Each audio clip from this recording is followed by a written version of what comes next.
Hello guys, আমি চলে আসছি আপনাদের মাঝে নতুন একটা ভিডিও নিয়ে। আমি আজকে সুজি দিয়ে বড়া বানাবো, তাই অল্প পরিমাণ সুজি নিয়ে এলাম।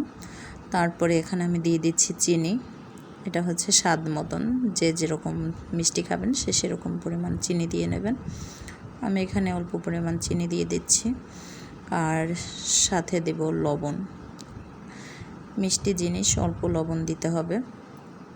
আর লবণ দেওয়া শেষ। এখন আমি এটাকে ভালোভাবে করে নিচ্ছি। এখন সাথে দিয়ে দেবো একটা ডিমটা দিয়ে সুন্দরভাবে এটাকে মেখে নেব। আর এখানে হচ্ছে যতটাই চিনি দেওয়া হয়েছে, চিনির পানিটাই কিন্তু আর ডিমের এটা মাখানো হয়ে যাবে। আর হালকা পরিমাণ আপনারা একটু পানি দিয়ে নিতে পারেন। যদি বেশি সুজি দেন তাহলে দেখছেন এখানে অনেকটাই নরম হয়ে গেছে সুজির ভিতরের চিনি আর ডিম দেওয়ার কারণে। তার জন্য আমি আর এখানে পানি অ্যাড করলাম না, আপনারা পানি দিয়ে নেবেন। এখন চুলায় আমি প্যান বসিয়ে দিচ্ছি একটা, আর এটা সুন্দরভাবে গরম হয়ে গেছে। এখন আমি এখানে অল্প পরিমাণ তেল দিয়ে নেব। আপনারা চাইলে কড়াইতেও ডুবা তেলেও ভাজতে পারেন, কিন্তু আমি ফ্রাই প্যানে ভেজে নেব, কারণ আমি এই ফ্রাই প্যানে আবার পরবর্তীতে তেলটা দিয়ে কোনো একটা কাজে লাগাইতে পারবো তার জন্য। আর অল্প কিছু বানাচ্ছি, তার জন্য আর মনে করলাম যে অন্য কিছুতে ভরাইতে ইচ্ছা করতেছিল না, তাই এখন আমি সুন্দরভাবে এরকম করে দিয়ে দিচ্ছি। আপনারা চাইলে ডুবা তেলে একদম তালের বড়ার মতো করেও দিতে পারেন, তখন এটা অবশ্য ফুলে উঠবে।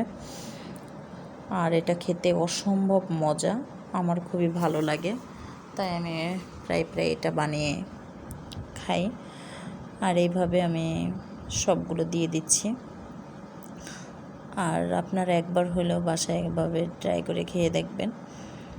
আর এখানে যতটুকু বানিয়েছি আর আমার সুজিগুলো কিন্তু অতটুকুই হয়েছে, একবারই ভেজে নেব। এখন আমি উল্টিয়ে দিচ্ছি। আর এটা আপনারা ডুবা তেলে ভাজলে আরও সুন্দর হবে, কিন্তু হাতেও সময় ছিল না আর এত ঝামেলা ভালো লাগতেছিল না, তাই আর কি এভাবে বানিয়ে নিচ্ছি। এটাও যে একদম খারাপ লাগবে তা না, অনেকটাই মজা লাগে। আর দেখছেন এখানে লাল লাল হয়ে আসছে। লাল লাল হওয়ার পরে একটা হয়ে গেছে, তাই আর কি আপনাদের ভেঙে দেখাচ্ছি। আপনারা একবার হলেও কিন্তু বন্ধুরা এভাবে খেয়ে দেখবেন। আর আমি একটু খেয়ে দেখলাম একটা, যে লবণ মিষ্টি ঠিক আছে কিনা, দেখলাম একদমই সম্পূর্ণ পারফেক্ট আছে, তাই আর কি এখন আমি এগুলো নামিয়ে নেব। বন্ধুরা ভালো লাগলে অবশ্যই লাইক কমেন্ট শেয়ার করবেন। ভালো থাকবেন, সুস্থ থাকবেন, বাই। দেখছেন কতটা সুন্দর হয়েছে।